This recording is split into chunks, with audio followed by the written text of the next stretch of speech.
நான் தொடக்கத்திலேயே 2 கேள்வியை உங்ககிட்ட கேட்டுறேன். பேரறிஞர் அண்ணா அவர்கள் 1944 சேலத்தில் நீதி கட்சியை சுயமரியாதை இயக்கத்தை ஒருங்கிணைந்து அந்த தீர்மானத்திற்கு பெயர் தந்தை பெரியார் அவர்கள் தலைமையில் நிறைவேற்றியது திராவிடர் கழகம். உண்டா இல்லையா? திராவிடர் கழகம் 1949 பேரறிஞர் அண்ணா அவர்கள் தலைமையிலே நாம் தொடங்கியது திராவிடர் முன்னேற்ற கழகம். அவனுங்க இப்ப நம்மகிட்ட திருடி இருக்கிறது எதுன்னு தெரியுதா உங்களுக்கு? தமிழக வெற்றி கழகம். இப்ப கழகத்தை நம்பிட்டு இருந்து திருடி இருக்கானுங்க. இந்த கழகங்கிற பேர் இருக்குது, அதை திருடி இருக்கானுங்க. நம்ம தளபதினு யார சொல்லுவோம்?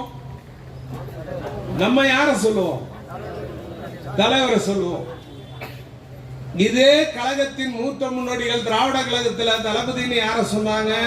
அறிஞர் அண்ணாவை சொன்னாங்க. அண்ணாவை தளபதினு சொன்னோம்.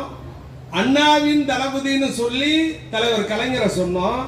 தலைவர் கலைஞர் அவர்கள் இருக்கிற காலகட்டத்தில் 1996 சண்முகம் முடிவெட்டுகிற கடையில் கோபாலபுரத்தில் இளைஞர் திமுகவை தொடங்கி அதற்கு பிறகு 1980 இளைஞரணியை தொடங்கி இளைஞரணியிலே எங்கள் தலைவர் ஸ்டாலின் அவர்கள் பயணிக்கிற நேரத்தில் வேலூர் கோட்டை மைதானத்தில் திருச்சி சிவா வெற்றி கொண்டானெல்லாம் இனிமேல் தளபதி என்றுதான் மு.க. ஸ்டாலினை அழைக்க வேண்டும் என்று அழைத்து இந்த காஞ்சிபுரம் ஒருங்கிணைந்த மாவட்டத்தில் தளபதி அவர்கள் கொடி ஏற்றாத தெருக்கள் இல்லை, நடக்காத தெருக்கள் இல்லை, பேசாத தெருக்கள் இல்லை, பொதுக்கூட்டம் பேசாத தெருக்கள் இல்லை, அவர் அழைத்து கொண்டு போகாத வீடுகள் இல்லை, அழைத்து கொண்டு போகாத திருமண நிகழ்ச்சிகள் இல்லை.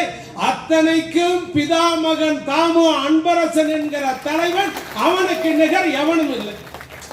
இவருதான் தெரு தெருவா கூட்டு போய் என்னடா தலைவர் பேர் சொல்ற, தளபதினு சொல்லு, தளபதினு சொல்லுன்னு தளபதி தளபதினார்.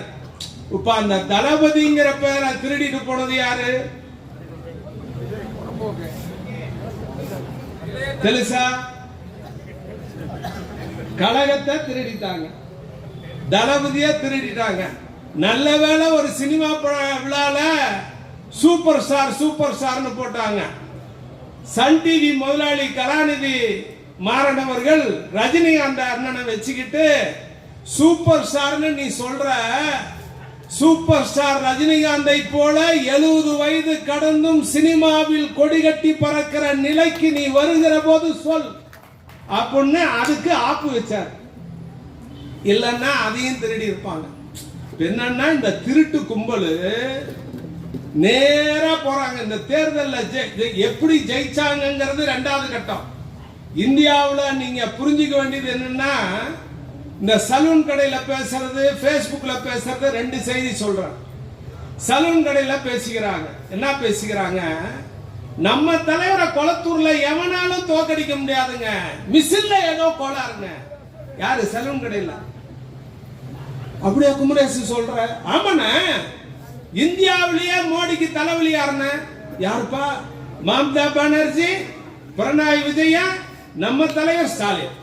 இந்த 3 பேத்தையும் தேர்தலில் தோக்கடிக்கணும்னு சொல்லி அவங்க மிஷின்லயே கை வச்சிட்டாங்கண்ணே. உனக்கு தெரியலண்ணே.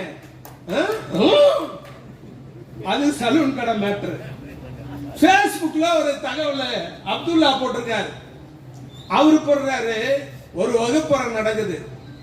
வகுப்பறை நடந்துட்டு இருக்கல ஒருத்தர் திடீர்னு உள்ள வர்றாரு. அந்த வாத்தியார் சொல்றாரு, டேய் உனக்கு தான் படிப்பு வரலன்னு ஸ்கூலுக்கே வரக்கூடாதுன்னு விரட்டிட்டேனடா, எங்கடா ஸ்கூலுக்குள்ள வந்த அப்படின்னு கேட்கிறாரு. உடனே அவன் சொல்றான், நான் தான் இந்த தொகுதி எம்எல்ஏ. எப்படி அப்படின்னாரு. இது பேஸ்புக் தகவல். இப்ப வாட்ஸ்அப் தகவல் சொல்றேன். தேனியில ஒரு பொண்ணு, அது கார்ல போகுது. கார்ல போக போக பக்கத்து சீட்ல பக்கத்துல உட்கார்ந்துட்டு அவர் வீடியோ எடுத்து போறாரு. அந்த பொண்ணு கார்ல போக போக பேக்ரவுண்ட் மியூசிக் ஜிகி ஜிகி ஜிகி ஜிதா ஜிகி ஜிகி ஜிகி ஜிதா ஜிகி ஜிகி ஜிகி ஜிதா. உடனே அடுத்து அது போய் கலெக்டர் ஆபீஸ்ல இறங்குது. அங்க போனோடனே அங்க ஒரு மியூசியம் ஜாங் ஜாங் ஜாங் ஜாங். அந்த பொண்ணு மேல போகுது. கலெக்டர்கிட்ட பூ கொத்து கொடுக்குது. உடனே பேஸ்புக்ல போடுறாங்க, தாவேகாவை சார்ந்த மகளிர் அணி கலெக்டர் ஆபீஸை ஆய்வு செய்தார். ஒரு ரீல். ஒன்னொருத்தர் ஒரு பக்கம் ஒரு கூலி தொழிலாளி வேலை செய்யறாரு, கை போயிருச்சு. கை போனோம்னா ஐஸ் பெட்டியில போட்டு அந்த கை எடுத்துட்டு ஆஸ்பத்திரிக்கு போறாங்க. அங்க போனோம்னா டாக்டர் ட்ரெஸ் போட்டு ஒரு பொண்ணு நிக்குது. இது உண்மையான டாக்டர்னு நினைச்சு அவங்க கிட்ட இங்கிலீஷ்ல எல்லாம் பேசுறாங்க. அது பெப்பன்னு பாக்குது. பார்த்த வட்டி யூ டாக்டர் அப்படின்னா நோ நோ நோ யூ யாரு, நீ யாரு அப்படின்னு உடனே நான் நர்ஸா ஐடி கார்டு காட்டு. அதுக்கப்புறமா தான் சொல்லுது அது தாவேக்கால இருந்து வந்த பொண்ணு மருத்துவமனை ஆய்வு பண்ண போயிருக்கு. மருத்துவமனை ஆய்வு பண்ண போறது யாரு? ஒரு பொண்ணு. அது எதுக்கு போகுதுன்னா அது ரீல்ஸ் போடுது. ஒன்னொருத்தர் ஒரு எம்எல்ஏ நேரா குவாரிக்கு போறாரு, கல்குவாரிக்கு. கல் வெட்டிட்டு இருக்கிறாங்க. அங்க போயிட்டு நான் யார் தெரியுமா? அவரு கல் உடைக்கிற தொழிலாளி தெரியலையே அப்படின்னு. நான் தான் எம்எல்ஏ. அவனு மறுபடியும் கல் உடைக்கிறார். என்ன தெனாவட்டா சொல்ற நீ? இதெல்லாம் அவர் ஒரு ரீல்ஸ் போடுறாரு. யாரு? எம்எல்ஏ ஒரு ரீல்ஸ், அவர் ஒரு ரீல்ஸ். இப்படி ரீல்ஸ் போதா? மந்திரி ஒரு இடத்துக்கு போறாரு. மந்திரி போனோடனே நிருபர் கேள்வி கேட்கிறாங்க. சார் கச்சத்தீவு பத்தி நீங்க என்ன நினைக்கிறீங்க? அவர் மீன்வளத்துறை அமைச்சர். கச்சத்தீவு பத்தி நீங்க என்ன நினைக்கிறீங்க? அவரு அற்புதமா போய் சொல்றார். No comments. பக்கத்துல இருக்கு. அதுவும் அவருக்கு சொல்ல தெரியல. எங்க தமிழ் அண்ணன் அமைச்சர் என்ன சொல்றாங்க பாரு, அவருக்கு சொல்ல தெரியல. அவர் பக்கத்தில் இருக்கிறவர் சொல்றாரு, மைக் அப்படி இழுத்து நோ கமெண்ட்ஸ். உடனே அடுத்து இவர் சொல்றாரு நோ கமெண்ட்ஸ். சூலூர்ல ஒரு பொண்ணை கற்பழிச்சாங்க. ஒரு சிறுமியை கற்பழிச்சு கொலை இந்த மாதிரி ஆயிடுச்சு, எரிச்சுட்டாங்க, இப்படி எல்லாம் நடந்துருச்சுன்னு ஒரு பெண் அமைச்சர்கிட்ட கேட்கிறாங்க. அவங்க ஒரு பொண்ணு சீரழிச்சு சதைச்சு கொன்னுட்டாங்க. நம்ம எப்படி துடிப்போம்? ஐயோ அப்படின்னு பதறோம்ல. அது அப்படி பதறல. எல்லாம் எங்க அண்ணன் பார்த்துப்பாரு. சிரிச்சுக்கிட்டேன். நான் என்ன சொல்றேன், இந்த ரீல்ஸ் போடுறீங்கல்ல, ஆய்வு பண்ண போறீங்கல்ல, 1996க்கு முன்னால் ஒருங்கிணைந்த காஞ்சிபுரத்தின் தொழில் நகரம் எப்படி இருந்தது? 1996 முத்தமிழறிஞர் டாக்டர் கலைஞர் முதலமைச்சராக வந்ததற்கு பிறகு, தாமோ அன்பரசன் அமைச்சராக வந்ததற்கு பிறகு தமிழ்நாட்டிலேயே தலை சிறந்த தொழில் நகரம் காஞ்சிபுரம் மாவட்டம் தான் என்று மாற்றி காட்டியவர் தாமோ அன்பரசனும் தலைவர் ஸ்டாலினும் தலைவர் கலைஞரும். வா உரக்கடத்துக்கு போலாம், ஆய்வு பண்ணலாம். வா ஆய்வு பண்ணலாம். காஞ்சிபுரத்தில் எந்தெந்த ஏரியாவுக்கு வர? குண்டாய் கார் தொழிற்சாலை, வா ஆய்வு பண்ணலாம். கடலடி தொழிற்சாலை, வா ஆய்வு பண்ணலாம். கார் தொழிற்சாலை, வா ஆய்வு பண்ணலாம். ஆய்வு பண்றதுக்குன்னு ஒரு தகுதி வேணும் இல்ல? நீ ஆட்சிக்கு வந்ததே முந்தா நேத்து தான். முந்தா நேத்து வந்துட்டு இன்னைக்கு நீ சொல்ற ஆய்வு பண்றன்னு என்ன ஆய்வு பண்ண போற? என்ன ஆய்வு நீங்க பண்ணி கிழிக்க போறீங்க? ஒரு மந்திரி எங்க உட்காரணும்? கோட்டையில உட்காரணும். அதிகாரிகளை கூப்பிடணும். ஆய்வுக்கு போவதற்கு முன்பாக அண்ணன் தாமோ அன்பரசன் நெல்லைக்கு போகிறார் என்றால், தூத்துக்குடிக்கு போகிறார் என்றால், மதுரைக்கு போகிறார் என்றால் அது சுற்றறிக்கை 10 நாளைக்கு முன்னால போகும். இத்தனாம் தேதி மாண்புமிகு அமைச்சர் வருகிறார் அப்படின்னு சொன்னதுக்கு பிறகு அங்க இருக்கிற அத்தனை அதிகாரிகளும் அந்த இலாக்காவை சார்ந்தவர்கள் வந்து உட்காருவாங்க, நிப்பாங்க. ஒன்னா எந்த ஏரியாவுக்கு போலான்னு கேட்பாங்க. இந்த ஏரியால என்னென்ன பிரச்சனை இருக்குன்னு ஏற்கனவே இவர் குறிப்போட போவாரு. இந்த ஏரியால என்னென்ன பிரச்சனை சொல்லியிருக்காங்களேன்னு சொல்லுவாரு. அதுக்கு பிறகு அந்த அதிகாரிகள் இந்த பிரச்சனைக்கு என்னென்ன காரணம் அல்லது இதை சரி பண்ணிடலாம்னு சொல்லுவாங்க. ஆக ஆய்வு என்பது ஒரு பிரச்சனையை முடிப்பதற்காக போவது. நாங்க செஞ்சிருக்கிற வேலையை போய் பார்க்கறதுக்கு கூட ஒரு தகுதி வேணும். நீ ஆய்வு தானே பண்ற. கோட்டூர்புரத்திலே இருக்கிற தலைவர் கலைஞர் அவர்களால் கட்டப்பட்ட அண்ணா நூற்றாண்டு நூலகத்தின் அடிவாரத்திலே நின்று அண்ணாந்து பாடுறா. எங்க ஆய்வு தெரியும். ஓஎம்ஆர்ல இருக்குது கணினி பூங்கா, அந்த வாசல்ல நின்று பார். கலைஞருடைய ஆய்வு தெரியும். யார்கிட்ட சொல்ற ஆய்வை பத்தி? மதுரையில கட்டி இருக்கிறமே கலைஞர் நூற்றாண்டு நூலகம், போய் பார், ஆய்வு பண்ணி பார். கன்னியாகுமரியில நிக்குதே, கடலோட தலையில நிக்குதே வள்ளுவர் சிலை, போய் ஆய்வு பண்ணி பார். ஒவ்வொரு வீதியிலேயும் ஒவ்வொரு தெருவிலேயும் ஒவ்வொரு ஊரிலேயும் திரும்புகிற பக்கமெல்லாம் திமுக காரன் செய்திருக்கிற சாதனை கலைஞர் கலைஞர் கலைஞர் மு.க.ஸ்டாலின் என்று சொல்லும். ஆய்வு செய். அதுல வேற ஐயா முதலமைச்சர் பதவியேற்கும் போது சொல்லுகிறார், எல்லாரும் பேசுறாங்க, அவர் அப்படி இப்படி. ஆண்டவன் மீது ஆணையிட்டு சொல்லுகிறேன், பைபிளின் படி ஆண்டவன் மீது ஆணையிட்டு சொல்ல வேண்டும் என்று சொல்லக்கூடாது என்று இருக்கிறது. மிஸ்டர் சா ஜோசப் தெரியுமா உங்களுக்கு? நீங்க புது நன்மை எடுத்திருக்கீங்க. உங்களோட பழைய போட்டோ எல்லாம் பார்த்து நான் சொல்றேன். எனக்கு உங்களை பற்றிய சரித்திரங்கள் பத்திரிகையில பார்க்கிற காரணத்தால் சொல்லுகிறேன். பூமியின் மீது ஆணையிட்டு சொல்லாதே, ஆண்டவனின் காலடி அது. வானத்தின் மீது ஆணையிட்டு சொல்லாதே, ஆண்டவன் தலையடி அது. ஆண்டவன் மீது ஆணையிட்டு சொல்லாதே, எக்காரணத்தை கொண்டும் சத்தியம் செய்யாதே, பைபிள் சொல்லுகிறது. ஆண்டவன் மீது ஆணையிட்டு சொல்லுகிறேன் என்று சொல்லுகிற ஜோசப், நீங்கள் உண்மையைத்தான் பேசுகிறீர்களா? நல்லா வாயில வரட்டும், அதுதானே எதிர்பார்க்கிறோம். இந்த சத்திரியன்னு ஒரு படம், அந்த படத்துல திலகர் மலையாள நடிகர் சொல்லுவாரு, அண்ணன் விஜய் அந்த பார்த்து, பன்னீர்செல்வம் நீ ஏசி பன்னீர்செல்வமா மறுபடி வரணும் அப்படிம்பார். அது மாதிரி நல்லா வரணும், சொல்லு. இந்த நாட்டில் இருமொழி கொள்கை மட்டும்தான் மோடி அவர்களே, 3 மொழி கொள்கை ஏற்றுக்கொள்ள மாட்டோம். வாயிலிருந்து நல்லா வரட்டும். சமஸ்கிருதத்தை ஏத்துக்க மாட்டோம். கோயில் கருவறைக்குள் எங்கள் தமிழ் பாடப்பட வேண்டும். நல்லா வரணும். வா சொல்லுங்க.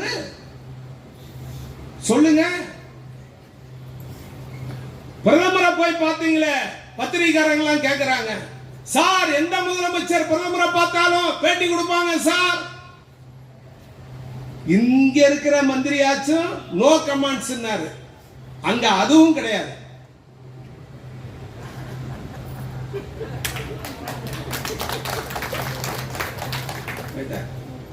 அவரு போய் அங்க உட்கார்ந்த உடனே இந்திக்காரரு யாரு நம்மால், அவரு பயங்கரமான போன உடனே உட்கார்ற,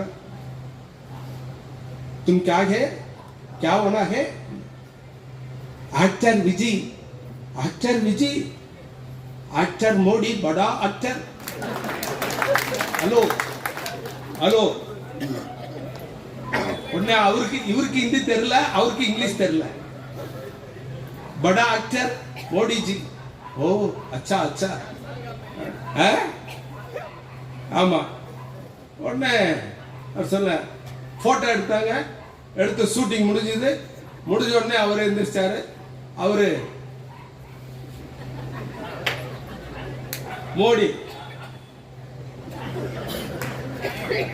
நான் அத்வானிக்கு அல்வா கொடுத்திருக்கேன்.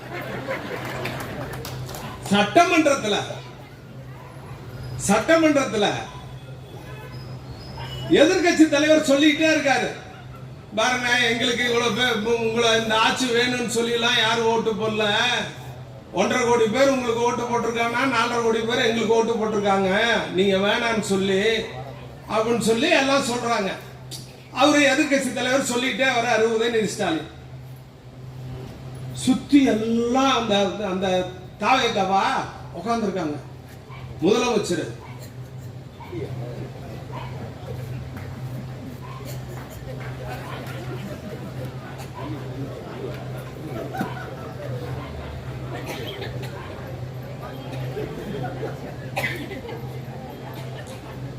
நம்மால அடிச்சு விளையாடுறாப்ல.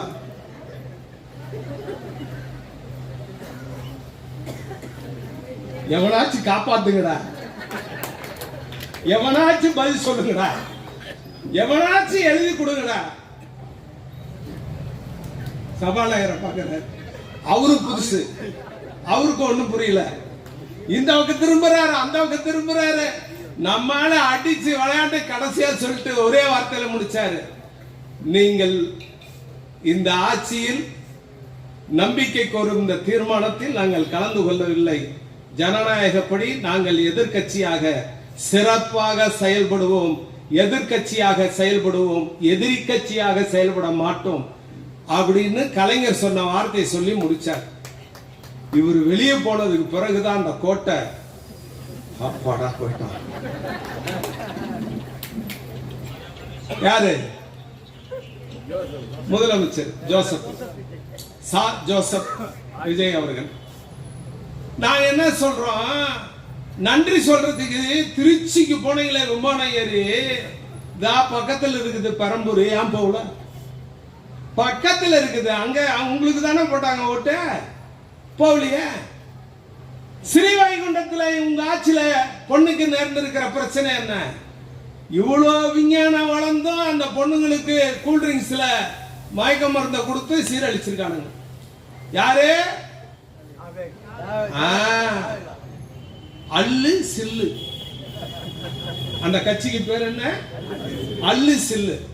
அவர் சொல்றாரு, இந்த அல்லு சில்லுங்களுக்கெல்லாம், எனக்கு அல்லு சில்லுங்களுக்கெல்லாம் பிரச்சனை இல்லை. யார சொல்றாரு அல்லு சில்லுன்னு? விழுப்புரத்தில் கொடி கட்டி பிறந்தாரே சண்முகம், அவரு அல்லு சில்லு. கோயம்புத்தூர்ல கொடி கட்டி பிறந்தாரே வேலுமணி, அவரு அல்லு சில்லு. தமிழ்நாட்டில் நான் முதலமைச்சரா நான் எப்படி எல்லாம் பணியாற்றினேன் தெரியுமான்னு சொன்னாரு பாரு எடப்பாடி பழனிசாமி, அவரு அல்லு சில்லு. அவரு என்ன நேரா சொல்றாரு, திமுகவுக்கும் ஸ்டாலின் சார் உங்களுக்கு எனக்கும் தான் எல்லாம். மிஸ்டர் ஜோசப் சார், நீங்க சொன்ன அல்லு சில்லு, அந்த அல்லு சில்லுல விடுதலை சிறுத்தை வருமா, இந்திய யூனியன் முஸ்லீம் லீக் வருமா, காங்கிரஸ் வருமா, அதையும் நீங்க விளக்கிட்டீங்கன்னாக்கா நாங்க அடுத்த மேடையில பேசும்போது மிஸ்டர் அல்லு சில்லுகளேன்னு கூப்பிட சௌரியமா இருக்கு இல்லையா? இதுல காங்கிரஸ்காரன் வேற எங்களை பார்த்து கேள்வி கேட்கிறான். நாங்கள் இல்லை என்றால் நீங்கள் இல்லை. நான் காங்கிரஸ்காரனுக்கு ஒன்னே ஒன்னு சொல்றேன்டா, 234 தொகுதியில எந்த ஒரு தொகுதியிலேயாச்சும் ஒரு 300 பூத் இருக்குன்னு வச்சுக்க, 300 பூத்துக்கு பூத் ஏஜெண்ட மட்டும் போட்டு லிஸ்ட் அன்பரசன் குடுறான். பூத் ஏஜெண்ட மட்டும் போட்டு கொடு, அவர்கிட்ட கொடு, லிஸ்ட கொடு. நாளையில இருந்து உங்களை பேசுறதே இல்லை. நான் இந்த மேடையில ஒன்னொன்னே அறிவிச்சிடுறேன். ஏன்னா குன்றத்தூர் சாதாரண ஊர் இல்ல. அறிஞர் அண்ணா அவர்களோடு மோகலிங்க முதலியார் அவர்கள் இயக்க வளர்த்த இந்த பகுதி அற்புதமான பகுதி, கழகம் வேரூன்றி நின்ற பகுதி. ஆயிரவளுக்கு உசேனும் இறந்து போன ஆத்தா சதாசிவம் அறிவாலயத்தில் என்றாவது அல்ல எப்போது பேசினாலும் சென்னையிலே இருந்து சைக்கிளை எடுத்துக்கொண்டு ஆத்தா சதாசிவம் சைக்கிள் ஓட்ட ஆயிரவளுக்கு உசேன் உட்கார்ந்து கொண்டு கையிலே காசு இல்லை என்றால் அந்த கையிலே காசு வாங்குவதற்காக அல்லது போட்டுக் கொள்வதற்கு உடை இல்லை என்றால் உடையை வாங்குவதற்காக நாங்கள் தேடி செல்லுகிற வீடு எங்கள் அண்ணன் மோகலிங்கம் வீடுதான், குன்றத்தூருக்குத்தான் போவோம் என்று ஒரு நாள் அல்ல 2 நாள் அல்ல எத்தனை நாட்கள் உசேனும் ஆத்தா சதாசிவமும் என்னிடத்தில் சொல்லி இருப்பார்கள். அறிஞர் அண்ணா உட்கார்ந்து அரசியல் நடத்திய நகரம் இந்த நகரம், தலைவர் கலைஞர் உட்கார்ந்து அரசியல் நடத்திய நகரம் இந்த நகரம், எம்ஜிஆரின் ஒன்றியத்தில் உட்பட்ட நகரம் இந்த நகரம். எம்ஜிஆர் கட்சியை தொடங்குகிற நேரத்திலும் கூட நீ எனக்கு நண்பனாக இருக்கலாம், குடும்பத்தில் ஒருவனாக இருக்கலாம், ஆனால் எனக்கு தலைவன் என்றால் அது கலைஞர் மட்டும்தான் என்று சொன்ன வீடு அன்பரசன் வீடு. நான் அதை வச்சுக்கிட்டு சொல்றேன், இந்த மேடையில் நாங்க கூட்டம் முடியறதுக்குள்ளார யாரு வேணா வந்து தமிழ்நாட்டின் அமைச்சர்களை கரெக்டா யார் யார் அமைச்சர் இத்தனை பேருன்னு மனப்பாடமா சொல்றீங்களோ அன்பரசன் தலைமையில் 10 லட்சம் ரூபாய் இலவசம். 10 லட்சம் சார். தாவாக்கா காரனே வாடா, தாவாக்கா காரனே வாடா வந்து சொல்றான், வந்து சொல்லி இல்ல இத கேட்டு. ஏன்னா இப்ப இன்னைக்கு வேணா ஒரு முதலமைச்சராக இருக்கலாம், ஆனா அதுக்கு முன்னால அவங்க அப்பா சந்திரசேகர் கலைஞரையா வீட்டுக்கு வந்து கதவசனம் வாங்கிட்டு போனவர் தானே. நான் தாவேக்காரனை கூட கேட்கல, ஐயா முதலமைச்சரையே கேட்கிறேன். நீங்க தானே மந்திரிங்க போட்டீங்க, மனப்பாடமா திருச்சில மேடை ஏறி இப்படி பேப்பரை வச்சுக்கிட்டு அள்ளு சில்லுகளே வாண்டிகளே பேசுனீங்கல்ல, பேப்பரே இல்லாம உங்க இலாகாவை கூட சொல்ல வேண்டாம், உங்க அமைச்சரவையில் இருக்கிற அத்தனை பேரையும் முதலமைச்சரே மனப்பாடமா சொல்லிட்டாருன்னா சொல்லு சொல்லு. அதுல வேற அவர் சொல்றாரு மேடையில, அப்பப்பப்பா இப்படி கைய வச்சுட்டா, அப்பப்பப்பா இந்த 5 நாள் நம்ம பதவி ஏற்கிறதுக்குள்ளார அவங்க படுத்தின பாடு. யார் படுத்தின பாடு? யாருன்னு சொல்லணும்லக்கா, யாருன்னு சொல்லணும்ல, யார் படுத்தினா? ஏப்பா பெரும்பான்மையே உங்க கையில இல்ல, 108 பேரை 8 போனோம்னா என்ன செய்வாய்? இதுல ஒன்னொன்னு நீங்க யோசிக்கணும், நம்ம கட்சிக்காரங்க புரிஞ்சுக்க வேண்டிய ஒரு செய்தி என்ன தெரியுமா? ஒரு நாட்டின் முதலமைச்சராக ஒருவர் பதவியேற்றதற்கு பிறகுதான், அவர் பதவியேற்று காரிலே உட்காருகிற நேரத்தில் தான் முதலமைச்சருக்குரிய தேசிய கொடியோடு அந்த கார் கிளம்புகிற நேரத்தில் முதலமைச்சருக்குரிய கான்வாயோடு அவர் வழியே வர வேண்டும். ஆனால் பெரும்பான்மை சட்டமன்ற உறுப்பினர்களே இல்லாத காலத்தில் நேரத்தில் கவர்னரை பார்க்கிற நேரத்தில் அவருக்கு முதலமைச்சர் கான்வாயோடு அதிகாரிகள் அழைத்துக் கொண்டு போனார்கள் என்றால் அதிகாரிகள் எந்த அளவுக்கு நமக்கு நம்பிக்கையாக இருந்தார்கள் என்பதை நீங்கள் புரிந்து கொள்ள வேண்டும். அத சொல்றார், 5 நாள் எங்களை என்ன பாடுபடுத்துறீங்க? யார் பாடுபடுத்தினான்னு சொல்லணும்ல. வீர தீரன்னு சொல்லக்கூடிய முதலமைச்சர் என்ன சொல்லணும்? கவர்னர் அவர்களே என்னை ஏன் அழைக்கவில்லை, பார்த்தீர்களா பெரும்பான்மையை காட்டிவிட்டேன் சொல்லி இருக்கணும்ல. கவர்னரை பேசலையே, மோடியை பேசலையே. ஐயா அமித்ஷாவை நீங்க பாத்தீங்களா? டெல்லிக்கு போய் நிதியை போய் டெல்லியில நிதியமைச்சர் நிதியை கொடுக்கக்கூடிய கூட்டத்தில் கலந்துக்கிட்டீங்களே, நிதியை அப்படியே ஆயிரக்கணக்கில் வாங்கிட்டு வந்துட்டீங்களா? உங்க நிர்வாக திறமை என்ன, உங்க ஆளுமை என்ன? இங்க உட்கார்ந்து இருக்கிறார் எங்க அண்ணன், சட்டமன்ற உறுப்பினராக, அமைச்சராக, மாவட்ட கழகத்தின் செயலாளராக எல்லா நிலைகளிலேயும் நாங்கள் ஆட்சியில இருந்தாலும் இல்லை என்றாலும் தண்ணி இல்லைன்னா கூட அன்பரச வீட்டு கதவை தாண்டா கட்சிக்காரன் தட்டுறான், வீடு பொதுமக்கள் தட்டுறான். நாங்க இப்ப அண்ணன் சொன்னாரா இல்லையா? ஆட்சியில இருக்கோம், ஆட்சியில இருந்தாலும் இல்லைன்னாலும் காஞ்சிபுரத்தை பொறுத்த வரைக்கும் அது அமைச்சர்னா எல்லாரோட மூளையிலையும் வந்து நிக்கிற ஒரே பெயர் தாமோ அன்பரசன் என்பது மட்டும்தான்.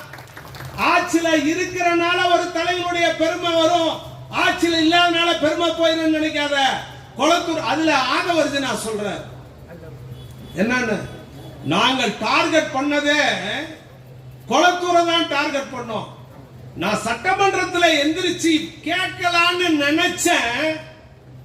கேளு கேளு, அதுக்குதானே சட்டமன்றத்துக்கு போன நேருக்கு நேரா தானே எதிர்கட்சி தலைவர் உதயநிதி ஸ்டாலின் கேள்வி கேட்டாரு.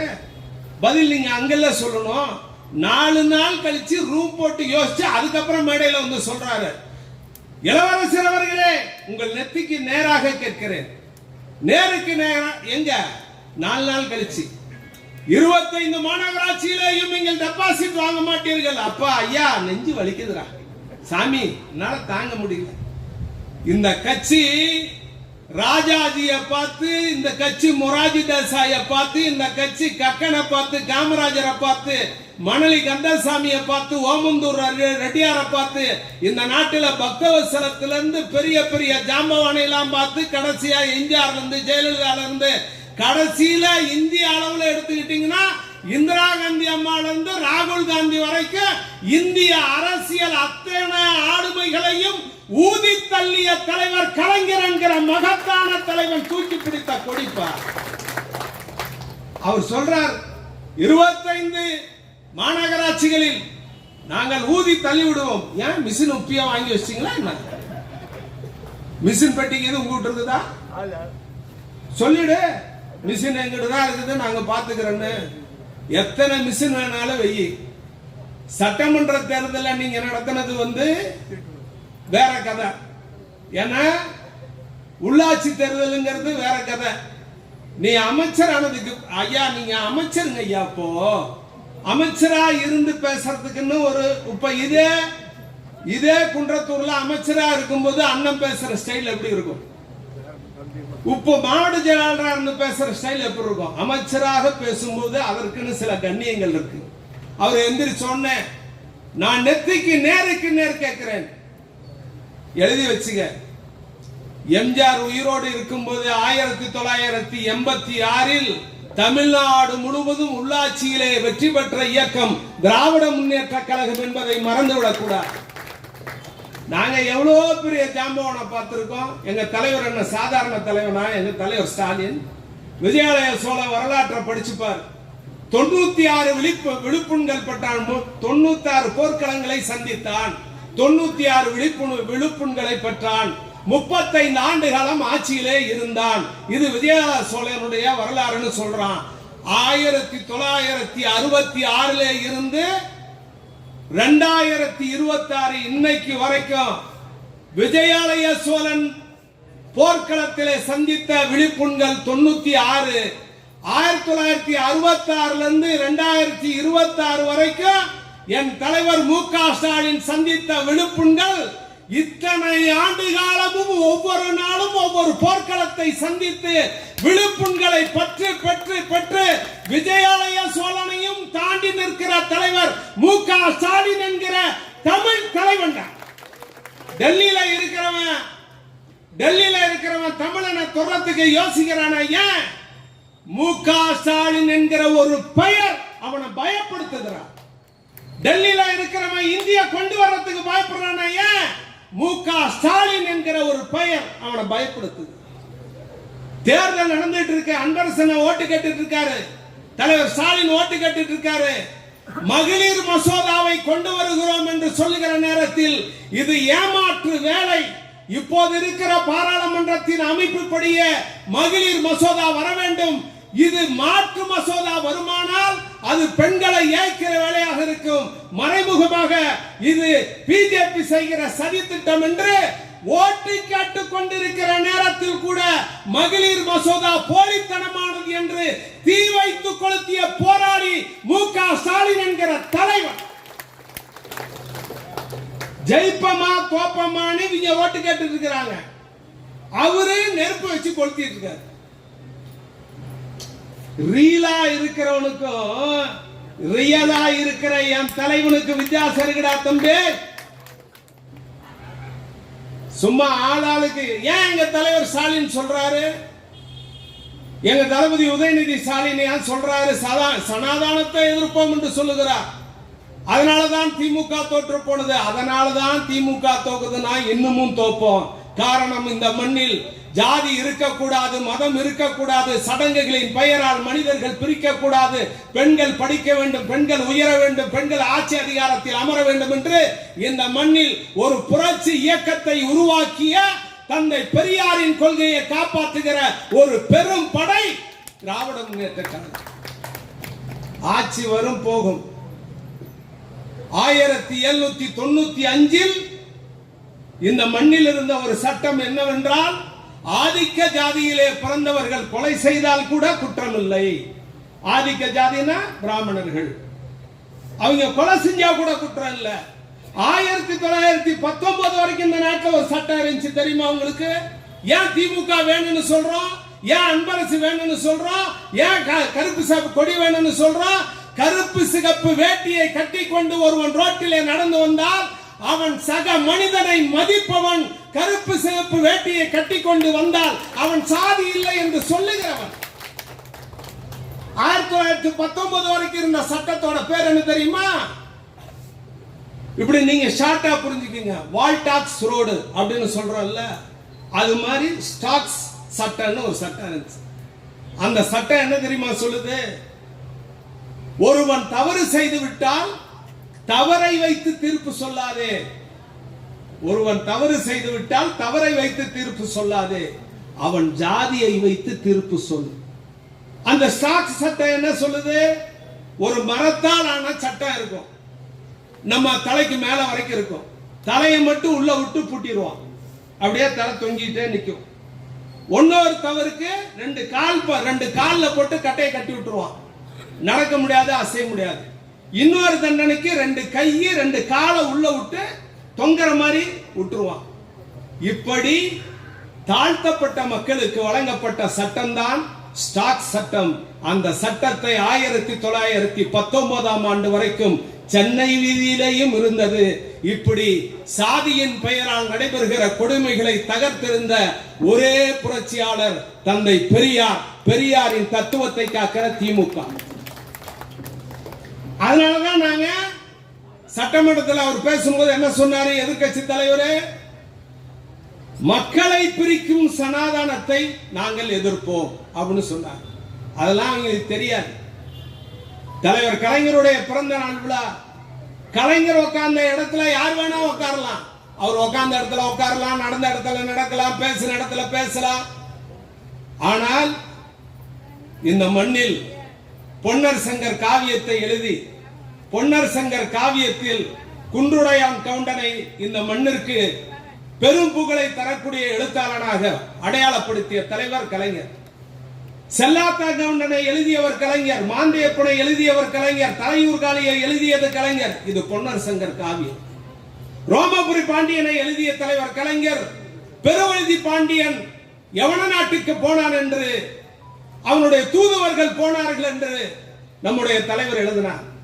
அனந்த நாராயணன் என்று ஒரு நீதிபதி, அந்த நீதிபதி தலைவர் கலைஞரின் படைப்புகளையும் ஷேக்ஸ்பியர் எழுதிய படைப்புகளையும் ஆய்வு செய்தார். அப்படி ஆய்வு செய்துவிட்டு அவர் சொன்னார், இஸ் லைக் இட் என்கிற ஒரு நாடகம் ஷேக்ஸ்பியர் எழுதியது. 12th நைட் 12வது இரவு என்று சொல்லுகிற ஒரு நாடகம். இந்த 2 நாடகங்களையும் நான் ஆய்வு செய்தேன்.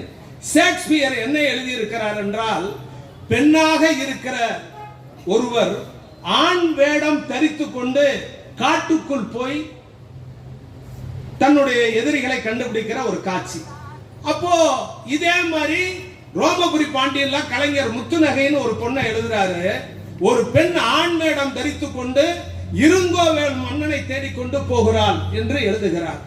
இங்கே ஷேக்ஸ்பியர் என்ன எழுதுகிறார்? ஒரு பெண் ஆண் வேடம் தரித்துக் கொண்டு போனாள் என்று எழுதுகிறார். கலைஞர் ஒரு பெண் ஆண் வேடம் தரித்துக் கொண்டு போனாள் என்று எழுதிவிட்டு கீழே ஒரு வார்த்தை எழுதுகிறார், பெண் ஒருத்தி ஆண் வேடம் தரித்துக் கொண்டு போனால், ஆனால் அவள் ஆணை போல் பேச கற்றுக்கொண்டும் போனாள் என்று எழுதுகிற நேரத்தில் உலகத்தின் பெரிய இலக்கியவாதி ஷேக்ஸ்பியர் தான் என்றால், அந்த ஷேக்ஸ்பியரையும் வென்ற எழுத்தாளர் உலகத்தில் டாக்டர் கலைஞர் என்கிற மகத்தான தலைவன் என்று தலைவர் கலைஞரை அனந்த நாராயணன் ஓய்வு பெற்ற நீதியரசர் எழுதினார். கலைஞர் உட்காருகிற நாற்காலியில் யார் வேண்டுமானாலும் உட்காரலாம், ஆனால் அவர் பேனா உட்கார்ந்த நாற்காலியில் எவனாலும் உட்கார முடியாது. தம்பி, இது எங்களுக்கே உரிய பெருமை. அவர் சொல்றார், இளவரசனே, யாரு? ஐயா அமைச்சர் ஆதவ் அர்ஜுனா எங்களை பார்த்து, இளவரசனே, தம்பி இங்க இளவரசர்லாம் யாரும் இல்ல, மன்னராட்சிலாம் முடிஞ்சு ரொம்ப நாள் ஆச்சு, மன்னராட்சி முடிஞ்சு பல வருஷம் ஆச்சு. ஆனா இப்ப நாங்க திருப்பி சவால் வர்றோம், நீதான் பெரிய வீரன் தீரன் சூரன்லாம் சொல்லி உனக்கு கொடுத்த RSS கொடுத்த அஜெண்டா என்ன? திமுக கூட்டணியில் இருக்கிற விடுதலை சிறுத்தையை உடைச்சு கூட்டிட்டு போகணும்னு உனக்கு கொடுத்த அஜெண்டா. அப்ப நீ என்ன சொன்ன? எங்கள் அண்ணன் திருமாவளவனுக்கு துணை முதலமைச்சர் தர வேணும் சொன்னாரா இல்லையா? ஆதவர்ஜனா சொன்னார்ல. இப்போ அந்த கட்சியில துணை முதலமைச்சருக்கு இருக்கிற இடத்துல நீ இருக்கியா இல்லையா? இப்ப நாங்க கேட்கிறோம், திருமாவளவனுக்கு எப்ப துணை முதலமைச்சர் கொடுப்போம்? இப்ப நிழல் முதலமைச்சரே நீங்க தான். அங்க எங்களை கலர் நீல தம்பி, ஐயா அமைச்சர் ஐயா, எங்களை கலர் நீங்க இல்ல, எப்ப துணை முதலமைச்சர் கொடுப்பீங்க, ஆட்சியில பங்கு கொடுப்பீங்களா கேட்டீங்கல்ல, அப்ப எங்களை பார்த்து சொன்னீங்கல்ல, அண்ணன் திருமாவளவனுக்கு துணை முதலமைச்சர் தர வேண்டும் திமுக. இப்ப நாங்க கேட்கிறோம், தாவேக்கா எப்ப துணை முதலமைச்சர் தருவ சொல்லு. எங்க தலைவருக்கு இப்படி ஒரு சிக்கல் வர்ற நேரத்தில் திருமாவளவனை முதலமைச்சராக கொண்டு வரலாமான்னு வீட்டுல டிஸ்கஸ் பண்ணாருன்னு அவங்களே சொல்றாங்கல்ல. இப்ப நாங்க கேட்கிறோம், நீ என்ன செய்ய போற? ஏண்டா ரீல்ஸ் அதுல இப்ப நம்ம என்ன முடிவு எடுக்கணும்னா, எங்க அக்கா சொன்னிச்சு பாரு, அவ கவுன்சிலர் அக்கா, இந்த ரோட்டுக்கு போகணும், சாக்கடை வரணும், தண்ணியை பார்க்கணும், மாநகராட்சி தேர்தல் வருது, நகராட்சி தேர்தல் வருது, பேரூராட்சி தேர்தல் வருது, அதெல்லாம் சொன்னுச்சுல்ல. ஏறக்குறைய 1949 நம்ம இதைத்தான் பண்ணிட்டு இருக்கிறோம். அதில் ஒருத்தன் டிவியில் ஒருத்தன் டிபேட் பண்ணும்போது சொன்னான், திமுக இப்படி தோற்று விட்டது அப்படின்னா. அதுக்கு அவன் சொன்னான், திமுகவை அவ்வளோ சாதாரணமாக நினைக்காதீங்க, தோத்த அடுத்த நொடி மக்கள்கிட்ட போய் நிற்கக்கூடிய தெம்பும் திராணியும் கொண்டவன் திமுக காரன் மட்டும்தான். இப்ப கூட அமைச்சருடைய மனசுல என்ன வருத்தம், அவரு தோத்துட்டாருங்கிறது இல்ல, திமுக காரன் எப்படிப்பட்ட மனசு உள்ளவன் தெரியுமா, என் தலைவன் தோத்துட்டானேங்கிறாங்க. அந்த அந்த அந்த உறுத்தல் இருக்கு பாரு, அதை நினைச்சுதான்ப்பா தூக்கம் வர மாட்டேங்குது, அதை நினைச்சுதான்ப்பா வருத்தமா இருக்கு. கரெக்டா.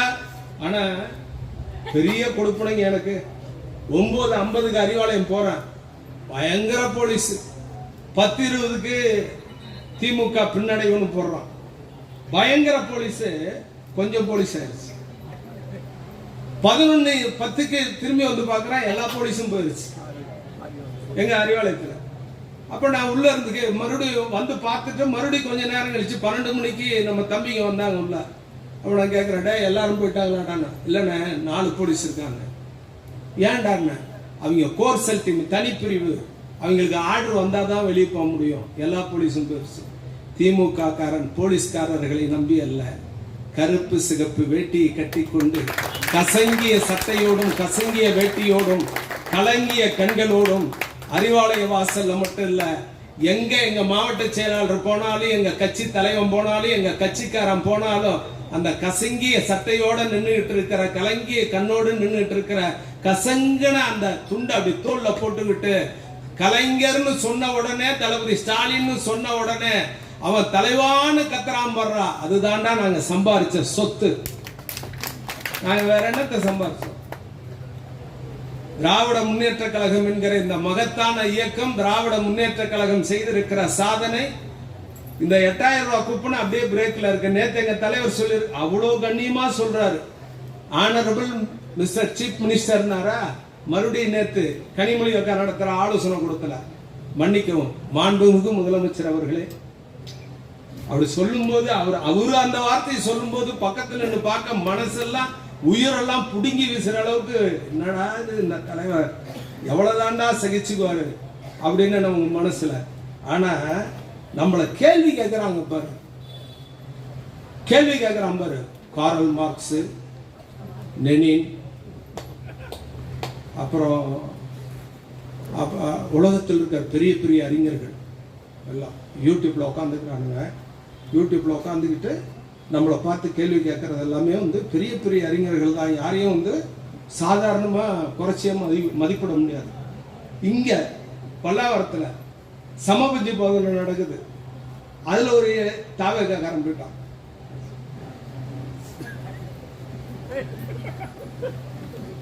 சாப்பிட்டுட்டு இருக்கண்டா,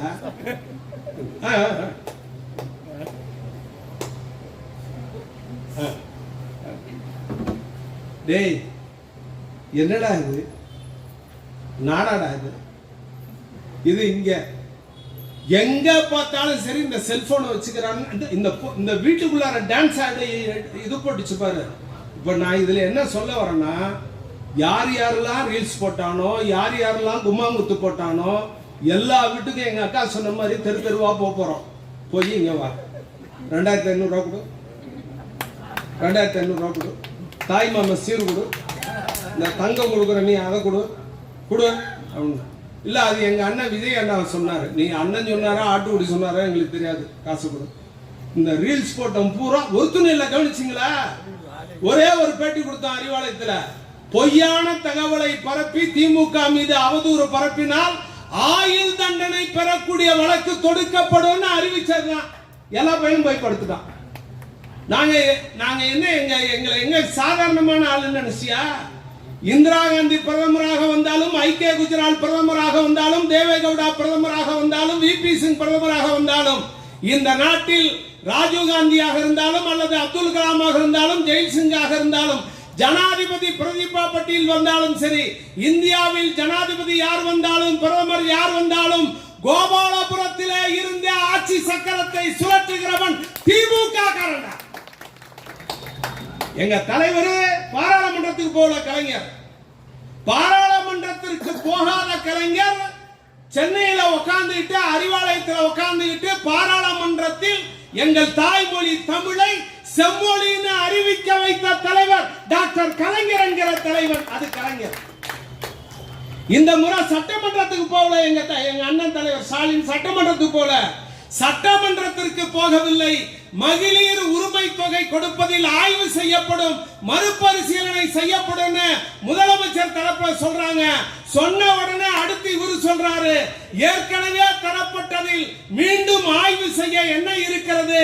இந்த மாதம் 15ஆம் தேதிக்குள் தமிழ்நாட்டில் இருக்கிற எல்லா பெண்களுக்கும் மகளிர் உரிமை தொகை சென்று சேர வேண்டும் என்று அறிவித்தார். டக்கு டக்கு டக்கு டக்குன்னு பணம் வந்துருச்சு. சட்டமன்றத்திற்கு போகவில்லை. ஆனால் என் தலைவன் சொல்லுகிற வார்த்தை இந்த நாட்டில் நிறைவேறுகிறது என்றால், தம்பி பேனா உண்ணுது, மையி எண்ணுது. பேனா உண்ணுது, கையெழுத்து போடுற கையி எண்ணுது. பேப்பர் உண்ணுது, உத்தரவு போடுற தலைவன் ஏன் தலைவன் ஸ்டாலின். இந்த நாட்டில் முதலமைச்சரா இல்லாம இருக்கலாம், ஆனால் முதலமைச்சராக இருக்கிற தலைவர் மு.க. ஸ்டாலின் என்பதை நீங்க மறந்துடக்கூடாது. கூட்டணி வரும் போகும். காலுக்கு செருப்பும் இல்லை, கால் வயிற்றுக்கு கூழும் இல்லை, பாலுக்குலை தோமடா தோளா பசையற்று போனோமடா தோளான்னா ஜீவா.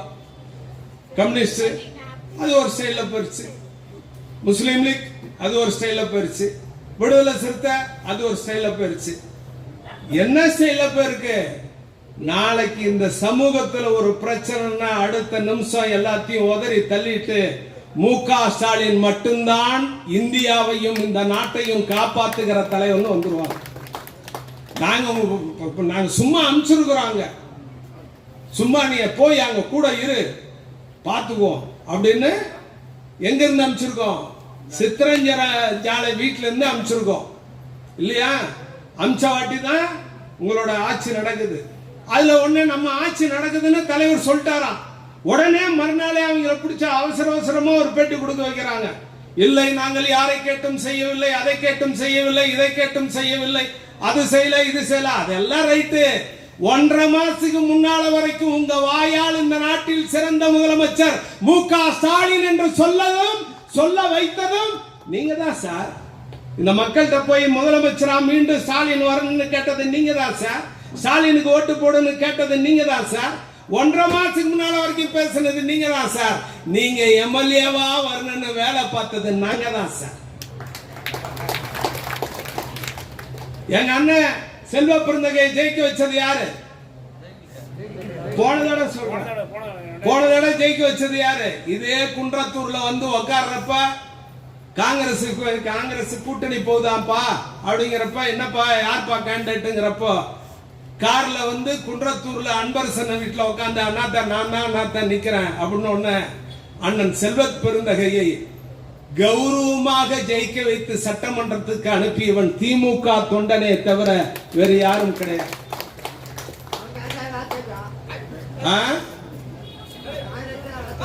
இப்ப எங்க எதிரிங்க எல்லாம் எப்படிப்பட்டவங்க? எங்க எதிரிங்க எல்லாம் யூஸ் அண்ட் த்ரோ கிளாஸ் மாறுறாங்களே. எங்க எதிரிங்க எல்லாம் யாரு? சட்டமன்றத்தில் எங்க அண்ணன் அன்பரசனை மட்டும் ஜெயிச்சிருந்தா, நான் தொடர்ந்து சொல்றேன், சட்டமன்றத்தில் அன்பரசனை மட்டும் சட்டப்பேரவையில் ஜெயிச்சிருந்தா, நான் விளையாட்டுக்காக சொல்லல, இருக்கிற அத்தனை திமுக எம்எல்ஏக்களையும் கொஞ்சம் வெளியில வெயிட் பண்ணுங்க அப்படின்னு சொல்லிட்டு, நீங்க சட்டமன்றத்தில் எவ்வளவு பெரிய அங்க ஜாம்பவானுங்க இல்ல, ஒருவேளை அங்க ஒருத்தர் விஷயம் தெரிஞ்சவங்க இருக்காங்க, செங்கோட்டை மாதிரி நிர்வாகம் தெரிஞ்சவங்க எல்லாம் இருக்காங்க. ஒருவேளை உங்க நிர்வாகத்தோட அத்தனை பேரும் நீங்க உட்கார்ந்து இருந்தாலும், உங்களுடைய ஆளு அம்பு படை போலாம் அத்தனையும் இருந்தாலும், எவ்வளவு கேள்வி கேட்டாலும், என்ன வம்புழுத்தாலும், அத்தனை வம்புக்கும் கேள்விகளுக்கும் உங்களை பந்தாடக்கூடிய ஆற்றலும் அறிவும் நிர்வாகமும் சட்டமன்றத்தில் ஒரே ஒரு மனிதன் தாமோ அன்பரசனுக்கு உண்டு என்பதை எதிரிகள் மறந்துவிடக்கூடாது. ஒரு தலைவன் தோற்பதால் அவன் தகுதி இல்லாதவன் என்று பொருள் அல்ல. கலைஞர் முதலமைச்சராக சாகவில்லை, ஆனால் அவருக்காக இந்தியாவின் தேசிய கொடியை இந்த நாடு இறக்கி மரியாதை செய்தது. இந்த நாட்டில் தலைவர் கலைஞர் முதலமைச்சராக சாகவில்லை, ஆனால் அவருக்காக சென்னை கடற்கரையில் அறிஞர் அண்ணாவுக்கு பக்கத்தில் இடத்தை நீதிமன்றம் தந்தது.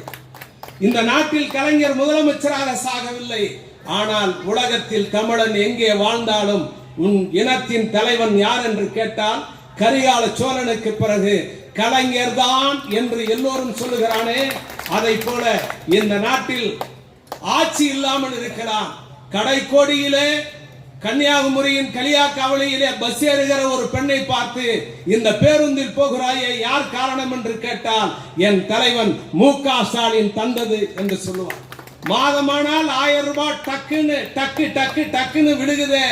செல்போன்ல 1000 ரூபாய் பேங்க்ல இருந்து விழுகுது. யார் காரணம்னு கேட்டா இந்த நாட்டில் ஆளவில்லை என்றாலும் எங்களை ஆளுகிறவர் மு.க. ஸ்டாலின் தான். 1000 ரூபாய் வந்துருச்சு. மகளிர் உரிமை தொகையை தாண்டி உயர்கல்வி படிக்கிற பெண்ணுக்கு 1000 ரூபாய் செல்போன்ல வந்துருச்சு. யார் காரணம்? இந்த நாட்டின் தலைவர் மு.க. ஸ்டாலின் தந்து விட்டார். ஆதிராவிட சமூகத்திலே பிறந்தவர்கள் ஏறக்குறைய 400 பேர் உலகந்தழுவிய பல்கலைக்கழகத்தில் மாநில அரசாங்கத்தின் ஸ்காலர்ஷிப்போடு படித்து உயர்ந்து நிற்கிறார்களே, அந்த இளைய சமுதாயத்தின் இளம் தம்பிகள் இளம் பெண்கள் நாளை இந்த நாட்டில் வந்து நான் உலகத்திலே புகழ்பெற்ற ஹேல் பல்கலைக்கழகத்திலே படித்தேன். யார் தெரியுமா காரணம்? இந்த நாட்டில் முதலமைச்சராக இருந்தாலும் இல்லாவிட்டாலும் எங்கள் இனத்தின் தலைவர் மு.க. ஸ்டாலின் என்கிற தலைவன் தான் காரணம் என்று சொல்லுவார். ஆக தலைவர் ஸ்டாலின் என்கிறவர் ஆட்சி தலைவன் அல்ல, ஒரு இனத்தின் தலைவர், ஒரு இனத்தின் அடையாளம், ஒரு இனத்தின் முகவரி.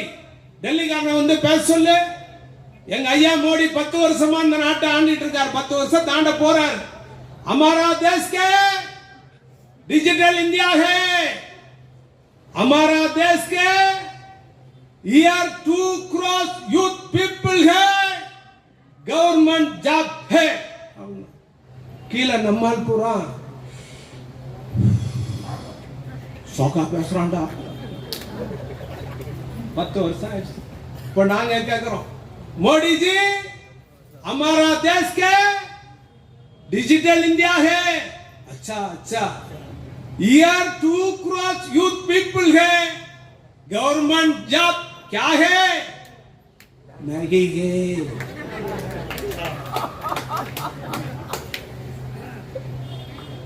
அவர் சொல்றார், பக்கடா है, समोसा है. இந்தியாவில் பிற மாநிலங்கள் பாரதிய ஜனதா ஆளுகிற எந்த மாநிலத்திலும் எங்கள் தலைவர் மு.க. ஸ்டாலின் இருக்கும் வரை எந்த மாநிலத்தில் இருக்கிற முதலமைச்சரை பார்த்தாலும் எங்கள் தலைவர் கொடுக்கிற திட்டங்களை தான் காப்பீடித்து அங்கே நிறைவேற்றினார்கள். நான் நிறைவாக ஒரு செய்தியை சொல்ல விரும்புகிறேன். கர்நாடகாவிலே காங்கிரஸ் தேர்தல் நடைபெற்றது. ஏன்னா இப்ப மணி 9 ஆச்சு. இன்னைக்கு ஞாயிற்றுக்கிழமைங்கிறனால எங்க அக்கா தங்கச்சி உட்கார்ந்து இருக்குது. ஆமா, நம்ம மல்லி வேற இப்ப 10 மணிக்கு தான் எதிர்நீச்சல். அதுல வேற குணசேகரன் வேற புதுசா ஒருத்தன் உள்ள வந்திருக்கான், ராவணன் இல்ல, அவன் இப்பதான் சொல்லியிருக்கான், உன் பிள்ளைய கடத்திட்டு போனவ அவதான் அப்படின்னு. தொடருன்னு போட்டா என்ன ஆகும்னு தெரியல. இன்னைக்கு இந்த ஆனந்திக்கு குழந்தை பிறக்குமானே தெரியல. இந்த சிங்க பெண்ணு அவ வைத்த தடவிட்டே இருக்கா. நம்ம புள்ள வைத்த தடவுரா 2 வருஷமா தடவுரா. அது அந்த டெய்லர் கடையை காட்டுறான், ஆஸ்பத்திரியை காட்டுறான். அது வேற இன்னைக்கு இருக்கா ஞாயிற்றுக்கிழமை இல்ல. ஆமா, சிறகடிக்க ஆசையில அவன் பாத்தியா கட்டுனா அந்த பணக்கார வீட்டு பிள்ளைய தான் கட்டுவாங்க. அதனால இவ்வளவு சீரியலையும் இன்னைக்கு ஞாயிற்றுக்கிழமைங்கிறதுனால நம்ம அக்கா தங்கச்சிங்க மறந்து, ஆனாலும் என்ன மனசுக்குள்ளார இருக்கும்னா, நீ சீக்கிரம் முடி, கறி குழம்பு வேற அமாவாசை. ஆமா, அது கரெக்ட் தான்.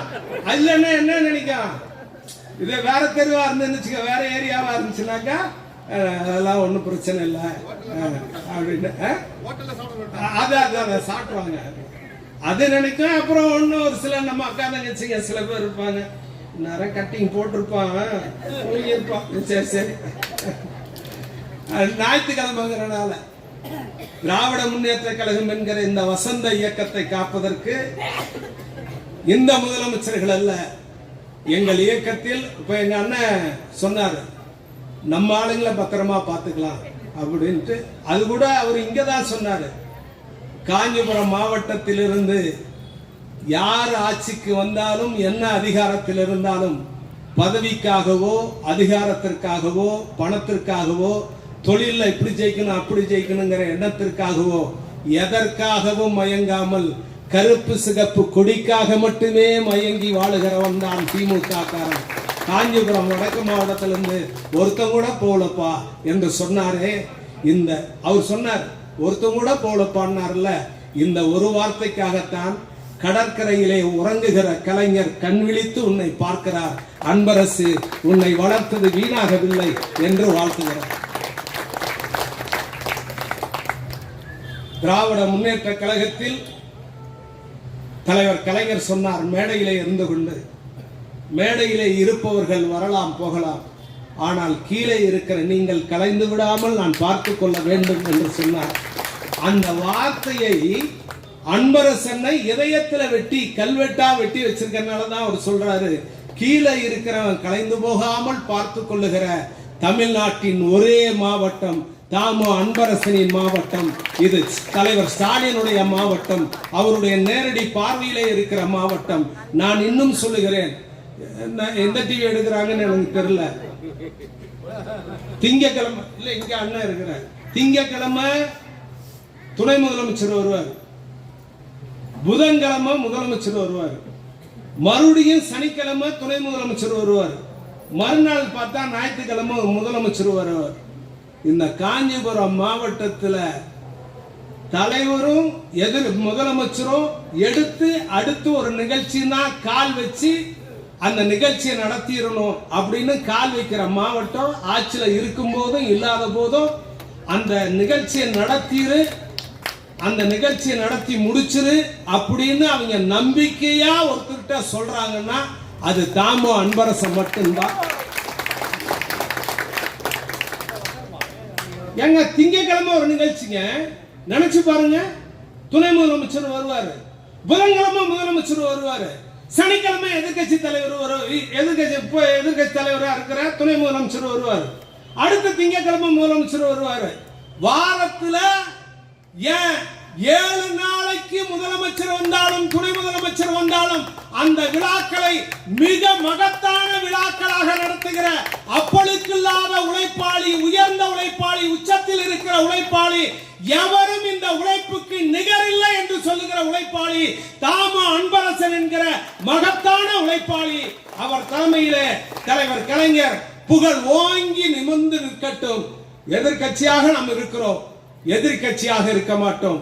மரியாதைக்கும் போற்றுதலுக்கும் உரிய எங்கள் அண்ணன் தலைவர் மு.க. ஸ்டாலின் இந்த நாட்டில் ஆட்சியில் இருந்தாலும் இல்லாவிட்டாலும் அறிஞர் அண்ணா அவர்கள் சொன்னதை போல தமிழ்நாடு என்கிற பெயரை எவன் மாற்றுவதற்கு அச்சப்படுகிறானோ, சுயமரியாதை திருமணத்தை திருத்த வேண்டும் என்று எவன் ஒருவன் அச்சப்படுகிறானோ, இருமொழி கொள்கையிலே கை வைக்க வேண்டும் என்று எவனாவது நினைத்து மீண்டும் அச்சப்பட்டால், மொழி கொள்கையிலே கை வைக்க அச்சப்பட்டால், சுயமரியாதை திருமணத்திலே கை வைக்க அச்சப்பட்டால், தமிழ்நாடு என்கிற பெயரை தொடுவதற்கு அச்சப்பட்டால், அந்த அச்சத்தில் அறிஞர் அண்ணாவே முதலமைச்சராக இருந்து இந்த நாட்டை ஆளுகிறான் என்று பொருள் என்று அண்ணா சொன்னார். அதை போல இந்த நாட்டில் தலைவர் மு.க. ஸ்டாலின் தொட்டிருக்கிற அத்தனை திட்டங்களும், விபி சிங்குக்கு சிலை எடுத்த தலைவர் அண்ணன் ஸ்டாலின், தாகூருக்கு சிலை எடுத்த தலைவர் அண்ணன் ஸ்டாலின், தெருவெல்லாம் கலைஞருக்கு சிலை எடுத்த அண்ணன் ஸ்டாலின், முதலாக பெரியார் பிறந்த ஈரோட்டிலே கலைஞருக்கு சிலை, இரண்டாவது காஞ்சிபுரத்திலே கலைஞருக்கு சிலை என்று முடிவெடுத்து கலைஞருக்கு நாடு முழுவதும் சிலை எடுத்த தலைவர். இந்த நாட்டில் எங்கெங்கெல்லாம் நல்லது நடக்கிறதோ அங்கெங்கெல்லாம் தலைவர் மு.க. ஸ்டாலின் வாழுகிறார். எங்கெங்கெல்லாம் நல்லது சிறந்து ஓங்கி நிற்கிறதோ அங்கெங்கெல்லாம் கலைஞரின் புகழ் ஓங்கி நிற்கிறது. தாமோ அன்பரசன் தலைமையிலே புறப்படுவோம். இந்த மாவட்டத்தில் உள்ளாட்சி அமைப்புகளில் அத்தனை இடத்திலேயும் கலைஞரின் தொண்டனே வெற்றி பெற்றான் என்று உருவாக்குவோம். வணக்கம்.